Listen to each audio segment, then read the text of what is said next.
What would happen if a Warzone sweat who's basically never played Apex Legends dedicates 1 month to playing the game? Can I learn all of the crazy movements? Can I drop a high kill game? Is Apex more fun to play than Warzone? Well, there's only one way to find out. Okay, so the first thing I had to do was get a baseline for my skill. I was going to be tracking my progress in 3 categories over the next month. My highest kills in a game, the highest damage badge that I collect, and the number of new movements that I learn. The last one's kinda silly, but I love learning new movements. What a nerd! Now honestly, I was pretty confident going into the first game, and that confidence only grew when I immediately got a kill on the drop. Oh, let's go! I mean, I had watched hours of Apex tutorials, I knew the best building to land, and I could shoot pretty straight in Warzone. That had to mean something. Got him. We fucking got him. Right? Well, maybe not, because after that, things went downhill pretty fast. I quickly realized that people had a lot of health, and the gun magazines had almost no ammo, which meant I needed to make every bullet count if I wanted to get any kills. But that was easier said than done.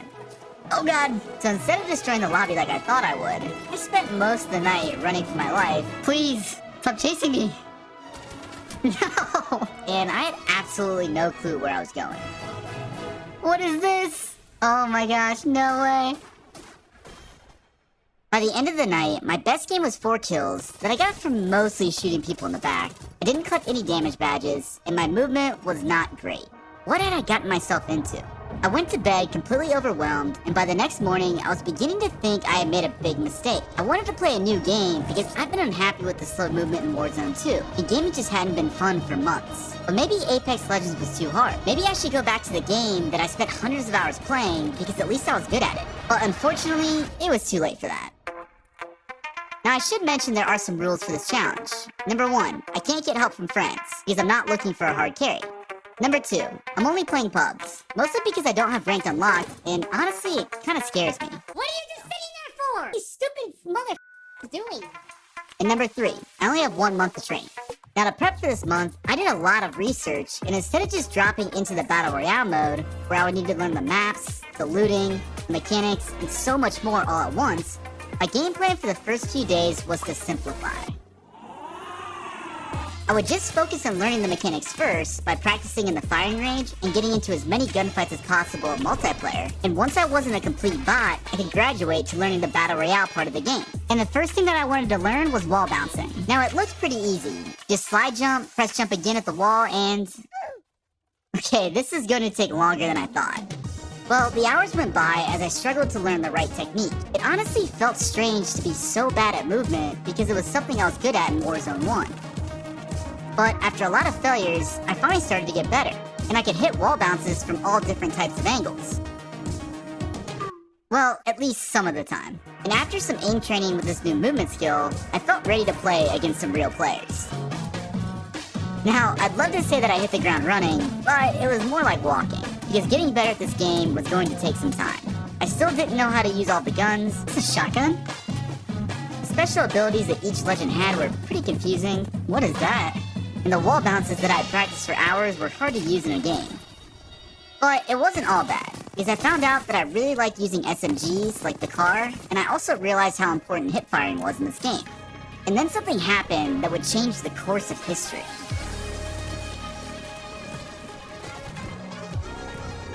Okay, it was the slowest wall bounce kill of all time, and it wasn't going to change history, but I was so happy to see my practice paying off that it motivated me to keep going. So on day 2, I learned how to wall bounce without sliding, which seemed really useful in close quarter fights.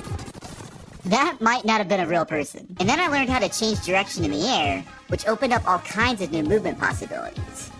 I was on a roll, and it felt like my progress was never going to end. However, on day 3, I started to notice something. My aim was pretty good when I was fully focused on winning the gunfight, but when I tried to use movement, I started to miss a lot of shots. What in the world is that? Yeah, it's definitely one thing to know how to do the movements, but then it's something completely different to be able to do them in a gunfight under pressure. I was also finding out that the popular movement I had learned to change direction in the air was kind of controversial because it requires a scroll wheel or a macro. You can't get banned for doing it, so there are a lot of opinions on if it should be in the game. Now you can technically tap strafe in all 4 directions on controller, but I only set up the forward direction because that's what keyboard users do, so it seemed fair. But this meant that I had to rebuy my controller buttons, so even after a few days of practice, I was still messing up a lot in gunfights. I was starting to wonder if learning all of this movement was a mistake. Maybe I should just focus on shooting my gun. This is an FPS game after all. I do know that, yeah, but that's no fun. So I decided to double down on practicing moving and aiming at the same time. I worked on the basics like strafing and shooting, and I worked on the more advanced stuff like wall bouncing and tracking. I also realized I can unholster my gun during slides for faster movement. It wasn't going to happen overnight, but I knew if I kept practicing my movement and aim at the same time, eventually it would become muscle memory. Or at least I was hoping so. And when I thought about it, that's why I was becoming obsessed with Apex Legends. There was just so much to learn to get better. On one hand, it was possibly the most challenging game I'd ever played, but on the other, it was so satisfying to be able to outplay other people. This game had a true skill gap, which was really nice, and was definitely a breath of fresh air coming from Warzone. I could see why people love this game. Well, I guess all FPS games have terrible servers. Anyways, after 5 days of practicing my mechanics, I knew it was time to graduate to playing Battle Royale. I still had a lot to improve, and there were many skills I wanted to learn, but I was on a deadline with this challenge. And who knows, maybe it wouldn't be that much harder than multiplayer. No! I thought it was just dropping down to a lower level. Oh my gosh, I'm so bad. Yeah, that anxious feeling that I had at the beginning of the challenge was back. When I started to explore the maps, I wasn't prepared for how big they actually were. And on top of that, the map that I played the first day was completely gone. And there were 3 other maps now that rotated every hour or so. I realized that learning every POI on all 3 maps was pretty much impossible in a month. So the only thing I could think to do was to pick one near the center of each map to land at every time. This would hopefully help me memorize that area quickly so that I could loot fast and at least have a chance to win early gunfights. I gave myself the day to wander around the maps to scout out my landing spots, and I went to bed knowing that tomorrow I had to stop thinking about it and just go for it. My first game was a solo duos match on Olympus. I decided to play this mode for the first few days to practice fighting teams when I was outnumbered. And after third-partying a team for an easy 2-piece, I was pretty excited for this plan. But then when I ran into a legit 1v2 fight, things didn't go so well. I started off by actually hitting a lot of my shots to get a knock, but then I completely whiffed an entire R9 clip while hip firing. Oh, I trolled that. That was such an easy win. But I shook it off and got right back into another game. I was blessed again with some pretty solid guns at the start and was able to get a really easy kill before immediately running into a full team inside the building. But with 2 decent guns, I was able to hold the team off from pushing me, which allowed me to isolate each gunfight. Now, it wasn't exactly pretty because I kept forgetting that these guns had small magazines, but you know, sometimes you just have to take whatever works. And after that fight, I went on to clean up not 1, but 2 more teams. Now, I wouldn't say these guys were the best players. Okay, maybe they were bots, but it felt good to already start having some success fighting when I was outnumbered. Spending those first couple of days working on my mechanics and getting into a lot of gunfights in the mixtape modes seemed to really be paying off. Unfortunately, I ended up getting pushed by a team, and I tried to use my tactical ability that makes me invincible for a few seconds to get away. But I ended up running into another team at the top of the zipline, which brought my new kill PR to 7. But I didn't have time to celebrate because now I had to try out a different map called Storm Point. And I have to say, I honestly shocked myself when I had another really good game because this map is massive. And I thought that finding people might be pretty hard. But the map size didn't matter because I was slaying out. The R9 was quickly becoming my favorite gun, and the Nemesis was just flat out broken. I was also finding that having several arc stars or grenades was pretty handy to keep in your inventory. I killed this team here, and then through pretty much sheer luck, was able to find several solo players by just following and playing the edge of zone. And before I knew it, I had made it to the end game, and I now had a chance for my first win, as well as my first double-digit kill game. Okay, who am I kidding? I had absolutely no shot at winning this game, because I had no idea what I was doing. I first tried to shoot through the red side of a rampart wall, which isn't possible. And then I got really confused when this Mirage used his ability to clone himself. I mean, look at that reaction time. Oh, and then the Mirage clone got me again. You got bamboozled. Yeah, my gun skill is decent from playing so much COD, but I had a long way to go to get good at this game. And just to really hit home what I mean, one of my next games on Broken Moon, I picked up an empty armor and just didn't realize it, so I got absolutely torched a few seconds later. And then in a different game, I was on 7 kills with a lot of people still up and got lost in a building and died to zone like a complete idiot. But I couldn't be mad because I ended the day with an 8-kill game and doubled my previous PR. After all of this progress in such a short period of time, it seemed like a reasonable goal for this challenge would be to get 15 kills and a 3K badge, because certainly it would always be this easy. Well, man was I wrong. Day 8 started off horribly. I couldn't play duos because the queue time was taking forever, so I figured why not try solo trios? It couldn't be that much harder than duos, right? Well, let me tell you, I spent the next few hours getting absolutely slammed. It seemed like every time I shot my gun, I had a triple stack push me from out of the blue. So I spent a lot of time frantically running around in circles like I was chasing my tail or something. I'm not sure that there's a worse feeling in this world than watching 3 players stand over and loot your death box. I was flat out not prepared for how coordinated teams would be in pubs and how closely players would be stacking. Obviously that's how you should play to win, but I thought that pubs would be a bit more relaxed and noob friendly. If pubs were this sweaty, ranked must be insane. And don't even get me started on the number of third parties on Broken Moon. Seriously, the sound of that rail was starting to give me nightmares. My best game that day was only 5 kills because solo trios was just way harder than duos. But despite all of this, I didn't want to give up. Yeah, so it's definitely not fun getting slammed by full teams all day, but I know that it's making me better faster. Solo queuing was how I got better in Warzone, so I figured it had to work in Apex too. And after watching back some of my gameplay, I realized that I had made a pretty basic mistake with my training. I had practiced getting into gunfights by playing the mixtape modes, where you can pick the guns you want to use, and they already have all the best attachments. But in Battle Royale, you don't have control over what guns you find, and they oftentimes don't have attachments that make the guns easier to use. So my aim wasn't very consistent when I got stuck with guns that I hadn't really practiced with. And on top of that, your health automatically regenerates in the mixtape modes, but it doesn't in BR. So I wasn't used to switching between the syringes, medkits, and armor. In order to heal without taking my thumbs off the analog sticks, I had to change my grip on my controller, which felt pretty weird. However, I knew that if I wanted to fight teams by myself and have a chance at reaching my goal, I had to get more comfortable with using any weapon I could find, and I needed to be able to heal quickly. So to tackle this, I started to practice in the range with a larger variety of guns. I looked at the recoil patterns and tried to one-clip the dummies. And in between reloads, I practiced using the health menu to simulate what I would need to do in a gunfight. And specifically working on these weaknesses seemed to help. I started to get more kills off the drop with guns that I had been avoiding, and I was getting more and more one-clips, which at least gave me a fighting chance when I was outnumbered. I had a really great game on Storm Point, where I was able to use smart positioning to third-party several teams for an early 7 kills, and I even rotated through the storm to avoid dying now that I was more comfortable using the medkits. The game went down to the wire with 4 teams left and all of them converging on this building. I was locked and loaded with an R9 and a Volt, so I knew this was my chance to break some PRs, and hopefully get my first damage badge. And with 2 more knocks, I was feeling like I had this in the bag, but then this happened.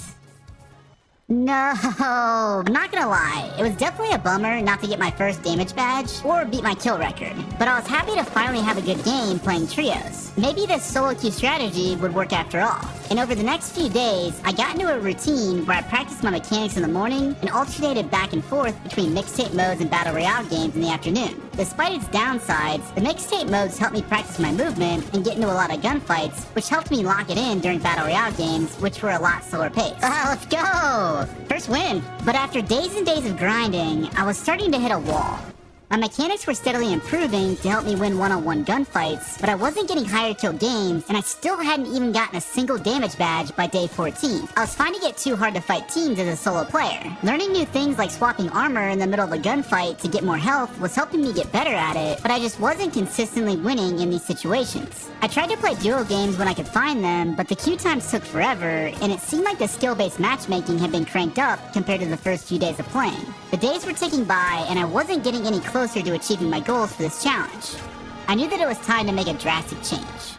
I had to get teammates. It took you long enough. Yeah, crazy, I know. Playing a team-based game with teammates. Wild concept. But hey, I can be a bit stubborn sometimes. Now, I was a little nervous to play with random people in a game that I was still learning, because I didn't want to be the weak link that let the team down. And I still wasn't sure if this would actually help me get better. But this game right here changed my mind. We landed at my normal spot on Storm Point, and quickly got into a fight with another team. I got hit with Mad Maggie's Wrecking Ball, which stuns you and gives the other team speed boosts, so I had to fall back to safety. But now that I had teammates, they pushed up to take my positioning, which allowed me to rotate around to the flank to get the easiest cleanup kills of my life.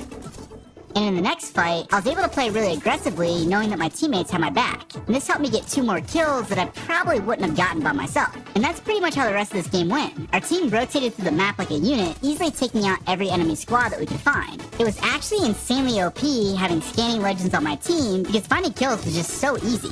We easily won the match, and I was definitely starting to understand why teams had been stacking against me. This game is actually so easy when you just hold hands with your teammates.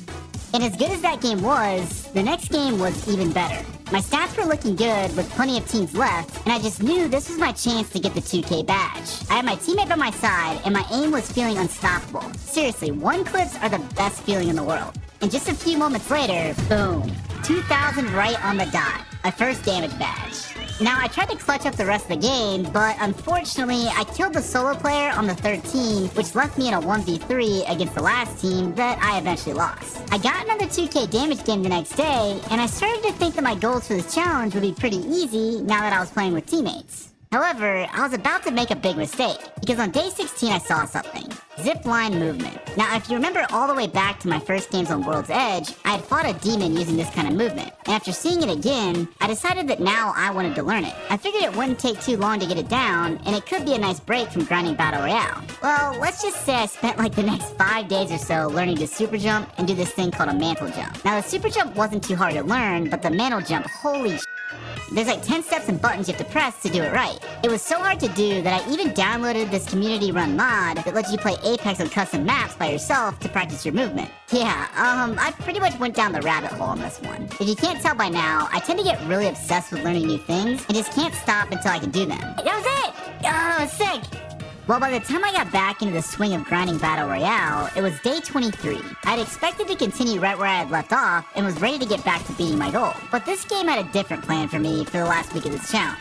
You see, I had thought that having teammates was going to be the magic bullet to help me play better. But playing with a random team wasn't as easy as I thought it was going to be. One of the first things you do when you load into the lobby is each player picks their legend. And there can't be 2 of the same legends on a team. Which was an issue for me because I found out pretty quickly that Wraith was quite popular and I had absolutely no idea how to play anyone else. So there were many games when I tried to use my Wraith ability to get out of a gunfight and I just died because, well, I wasn't playing Wraith. And I was also discovering that Apex has a problem. I call it the pub dilemma. Lobbies start with 20 teams, and I'd say at least half of those squads hot drop into 1 or 2 different POIs on the map. I mean, it kind of makes sense. It's a casual game mode, and people want to get into the action quickly, but this causes the lobbies to die out really fast. If you don't land hot, you're basically playing a looting simulator for 20 minutes because most of the teams are dead after the first circle. I would have preferred to play a more balanced game, but with the choice between extreme action or boredom, I'm choosing the action. Which sounds fun and all, but landing hot isn't exactly a walk in the park, especially when you're playing with random teammates. Okay, I don't think that was my fault. Yeah, between the lobbies dying out quickly and my teammates not being built for landing hot, it felt like I was back at square one, where I needed to be able to 1v3 teams if I wanted to do well in Apex pubs. I was getting to the point where I could beat teams that weren't very good, like this one, but later on in the same match, I ran into more coordinated teams and things didn't go so well. I killed this 2-man squad pretty easily, but in classic Apex fashion, a different team heard the gunshots going on in this part of the map and came to third party. So I had to retreat and hide to heal up, and I have to say, there's nothing more terrifying than hearing a full team running around above you. I tried to rat and go for a 1-clip, but that didn't work, which put me in a situation that was pretty hard to win without teammates. I missed too many shots on the first guy and got completely surprised by the second guy because I didn't hear his footsteps at all. But I did at least hit some nice PK shots, which made me feel a little bit better when I died. Now I know some people will say that not everyone wants to land hot, which is why people leave when they die.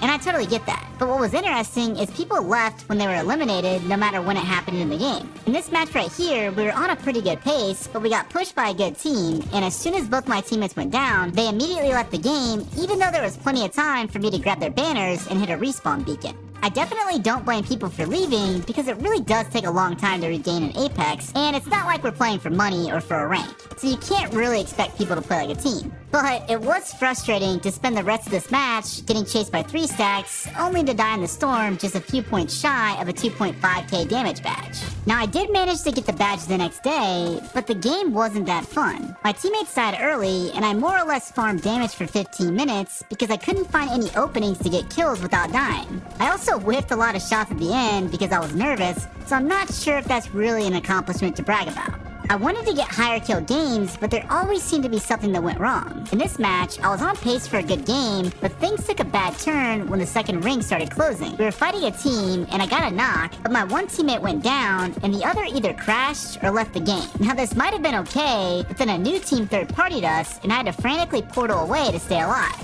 I killed the first player who pushed me, but when I went to heal, I realized the team had a Mad Maggie, and her riot drill made it impossible to stay behind cover. So I had to run back even further and pray that I could open this door without getting killed. Somehow I managed to do that, and I ended up getting a pretty nice kill on her when she pushed me. But then, I should have thrown a thermite here to prevent the last player from rushing me, and I should have reloaded my guns before healing up. So I wasn't ready for this gunfight, and I completely blew one of the best games I had in this challenge so far, which felt pretty terrible. At first, I wanted to chalk these losses up to needing better teammates, but the reality is that this was a skill issue. And I wasn't the best teammate either. After seeing how people don't take pubs seriously at all, I started to say screw it and would land hot hoping that the rest of my team followed me. I had played too many games where we would land far away and loot up for 15 minutes, only to die to the first team that we encountered. So that felt like a complete waste of time. I think it's just tough in general to go against teams that are playing together when you're in a random squad. So I was getting pretty burnt out. I'm not sure what Apex does in terms of matchmaking for pubs, but it really did seem like most teams we went up against were at a much higher skill level than us, and were also definitely a pre-made squad. Playing Apex Legends was reminding me that there are certain games you have to play with friends, because if you don't, it's a dark and lonely world out there. Okay, that was a bit much. Even though I ended up getting slammed most of the last week, I did finish up the challenge strong by increasing my kill PR to 10, and I unlocked the 3k badge on the last day of the challenge by farming damage after my team left the game. I also kinda learned how to super glide, which was cool, because movement's awesome. Is Apex better than Warzone? I'm not sure. I just had fun trying something new, and I'm happy to have another game to play. Things didn't exactly go to plan, but nothing in life ever really does. And besides, I think I may have been playing the wrong game mode this entire time.